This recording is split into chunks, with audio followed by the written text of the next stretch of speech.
Assalamualaikum warahmatullahi wabarakatuh. Kami dari kelompok 3 kelas Informatika di Malang akan mempresentasikan PBL kami yang berjudul Jual Beli Tiket Kapal.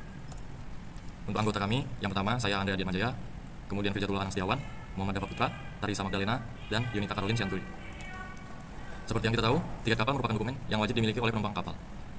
Penumpang kapal ketika ingin melakukan sebuah perjalanan laut wajib memiliki tiket. Dahulu, ketika kita ingin memesan tiket perjalanan menggunakan kapal, kita hanya bisa datang langsung ke loket pembelian tiket kapal.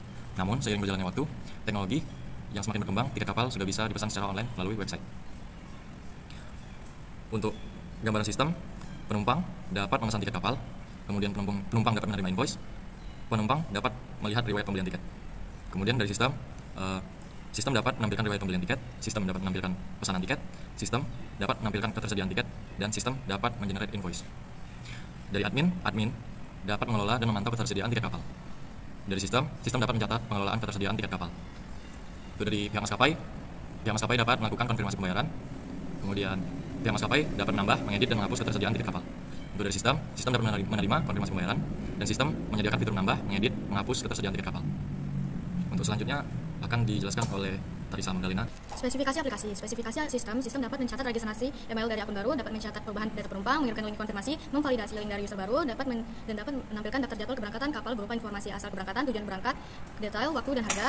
Lalu sistem dapat mencatat pemesanan tiket kapal, sistem dapat mengenerate invoice, sistem dapat menerima konfirmasi pembayaran, dan dapat melakukan verifikasi pembayaran. Kebutuhan fungsional dan non-fungsional. Fungsi fungsional 1, sistem dapat memberikan hasil pencarian tiket kapal. Fungsi 2, sistem dapat memberikan deskripsi asal keberangkatan, tujuan untuk keberangkatan, tanggal keberangkatan, tanggal pulang, jumlah penumpang, kelas, detail, dan harga kepada user penumpang. Fungsi ketiga, sistem dapat mencatat pemesanan tiket. Fungsi keempat, sistem dapat mengenerate invoice. Fungsi kelima, dapat menerima konfirmasi pembayaran. Fungsi keenam, dapat mengizinkan user maskapai melakukan verifikasi pembayaran. Fungsi ketujuh, sistem dapat mencatat registrasi email dari akun baru. Fungsi ke-8, mengirimkan link konfirmasi ke user penumpang. Fungsi ke-9, memvalidasi link dari user baru. Kebutuhan non-fungsional, source code, aplikasi harus terstruktur dengan baik dan mudah dipelihara oleh pengembang yang berbeda. Aplikasi yang menggunakan bahasa Indonesia, antarmuka penumpang harus ramah penumpang, intuitif, dan mudah dinavigasi. Selanjutnya akan dibacakan oleh Muhammad Dafa Putra. Oke, baiklah, saya Muhammad Dafa Putra akan memberikan penjelasan mengenai use case diagram dan skenario use case. Untuk use case diagram sini kita dapat lihat ada 3 aktor, yaitu maskapai, admin, dan penumpang. Pertama kita bahas dulu untuk maskapai. Maskapai ini basically atau pada dasarnya hampir mirip juga dengan admin, di mana dia sudah memiliki akun sendiri dan dapat melakukan login. Nah, di sini dia juga memiliki akses untuk memantau ketersediaan, menambah tiket, mengedit, serta menghapus, serta juga mengkonfirmasi transaksi pembayaran yang dilakukan oleh penumpang. Yang terakhir juga dia dapat melihat daftar pembelian tiketnya. Yang kedua yaitu admin, juga hampir sama dengan maskapai tadi, dia juga dapat memantau, mengelola di sini juga bersama kayak menambah, mengedit, dan menghapus, terus melihat pembelian serta pembelian website.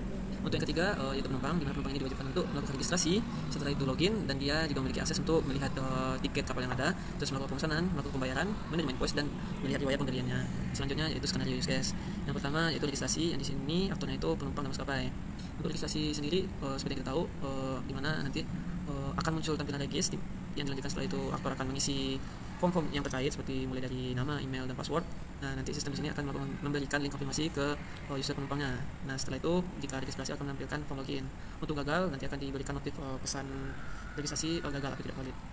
Selanjutnya untuk login, ya kita udah tahu untuk login setelah melakukan regis, kita melakukan login menggunakan data-data yang sudah kita dapatkan tadi.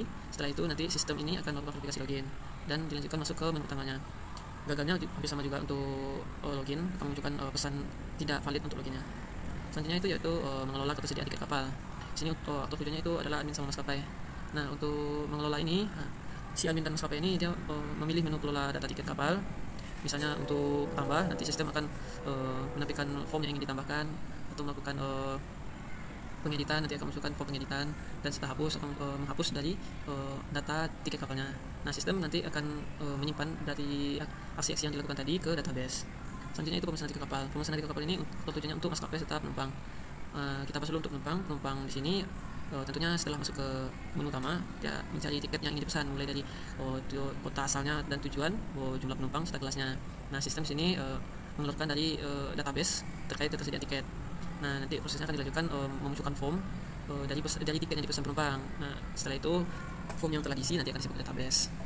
Selanjutnya itu transaksi pembayaran. Transaksi ini juga sama untuk aktornya maskapai dan penumpang. Nah, di sini sistem setelah melakukan nomor pemesanan tadi, sistem akan memunculkan menu opsi pembayaran. Nah, si penumpang boleh memilih opsi pembayaran yang ada. Nah, nanti di situ sistem akan memunculkan dari total pembayaran, di si penumpangnya harus melengkapi data-data yang terkait. Nah, jika sudah, nanti sistem akan mengeluarkannya nama invoice serta menyimpan data pembayarannya ke database. Untuk skenario gagalnya juga sama seperti biasanya, jika ada namanya kegagalan akan munculkan notif proses atau dari sistem itu gagal. Terima kasih. Baiklah, di sini saya akan menjelaskan tentang niat diagram. Seperti yang terlihat di sini, terdapat beberapa tabel dalam database. Yang pertama itu ada tabel user, yang kedua ada tabel kapal, yang ketiga tabel pelabuhan, yang keempat tabel tiket, yang kelima tabel transaksi, yang keenam tabel rute perjalanan. Untuk tabel user sendiri itu terbagi menjadi dua, yaitu penumpang dan maskapai. Nah, untuk satu maskapai itu memiliki banyak kapal memiliki banyak pelabuhan. Banyak penumpang itu memesan banyak tiket, di mana banyak tiket itu mengirim satu transaksi dan juga banyak tiket itu memiliki satu rute perjalanan. Untuk atribut-atributnya yang di garis bawah itu merupakan primary key, yaitu ID user, ID kapal, ID pelabuhan, ID tiket, ID transaksi, dan juga ID rute. Selebihnya itu adalah atribut-atribut dari masing-masing tabel. Selanjutnya kita akan ke wireframe. Yang pertama ini ada wireframe dari landing page.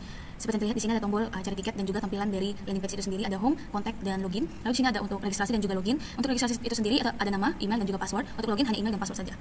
Lalu selanjutnya itu ada tampilan menu pemesanan tiket. Itu ada dari tujuannya mau ke kota apa, lalu juga ada tanggal yang ingin dipesan. Lalu untuk di bagian atas ini ada logo dan juga nama dari website itu sendiri. Lalu ada informasi, transaksi, dan juga profile.